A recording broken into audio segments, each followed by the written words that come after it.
In this video, we're going to learn how to write radical expressions in simplest form.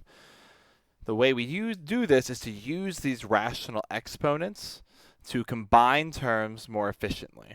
So here I have negative 8x times the square root of xy to the 2/3 power. And what I'm going to do is distribute this 2/3 power to each factor. So meaning negative 8 to the 2/3 power.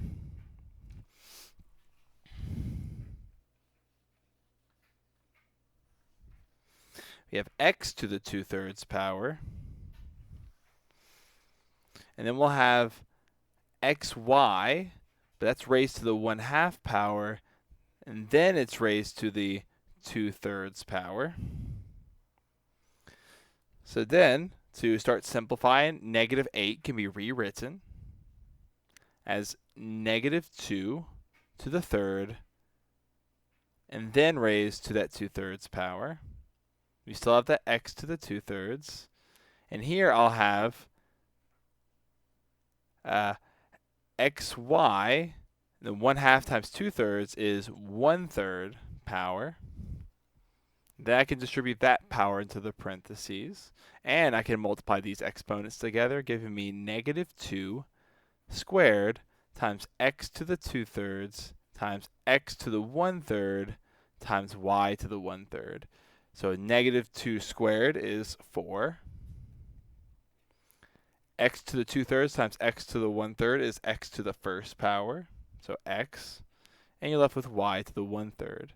So either you're going to leave your answer in this exponential form, or you can write your answer as 4x times the cube roots of y. Two possible ways to write your answer, both correct. And I can do the same technique down here as now I have y to the negative 8, so your first inclination might be to move something to the denominator because those are negative exponents, but I would wait until you multiply it out and then make those moves. So I'm going to distribute the negative 3/4 to each factor, so I'll have 16 to the negative 3/4, and then y to the negative 8 times negative 3/4. So 16 can be rewritten as 2 to the 4th power to the negative 3/4.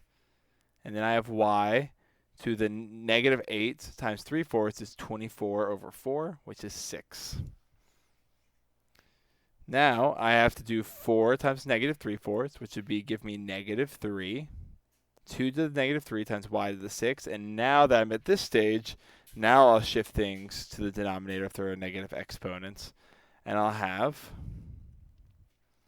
y to the 6th over 2 to the 3rd, and 2 to the 3rd is 8, so my final answer is y to the 6th over 8, or 1/8 y to the 6th.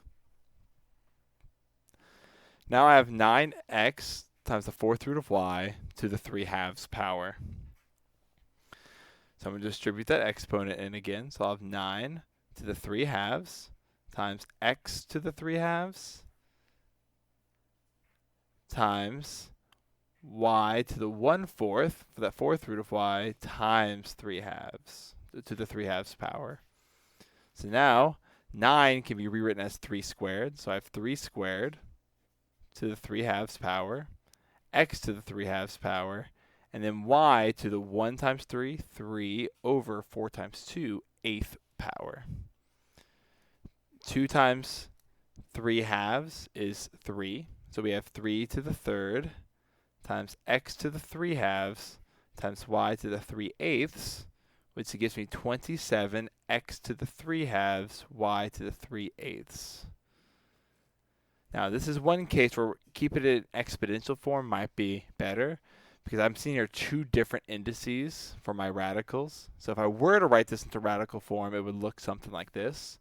27 times the square root of x to the 3rd times the 8th roots of y to the 3rd. In the left square root, I could take an x out, so I'll have 27 x square roots of x, but no y's can come out.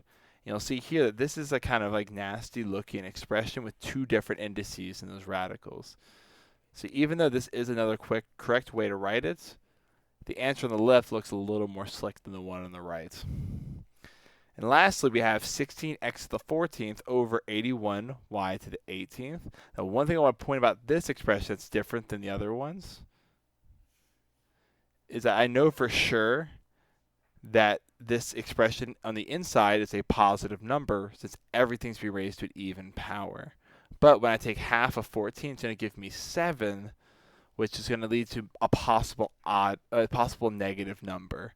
Over here, I did have 8, the 8th power, which would lead to a positive, but I ended up with y to the 6th, which will always be positive too. So here's my first instance where I may have to consider absolute value bars. But let me show you exactly why I'm considering them. I'm going to first distribute that 1/2 power to give me 16 to the 1/2 times x to the 14th to the 1/2 over 81 to the 1/2 times y to the 18th to the 1/2, which is just the square root of 16 times x to the 7th over the square root of 81 times y to the 9th. So that gives me 4 x to the 7th over 9 y to the 9th. So here, x to the 7th, if I plugged in a negative x value, that would give me a negative numerator. But where I started at was 16x to the 14th, where if I plugged in a negative number for x, it's going to be a positive numerator no matter what. So I need to consider absolute value bars around my x and my y.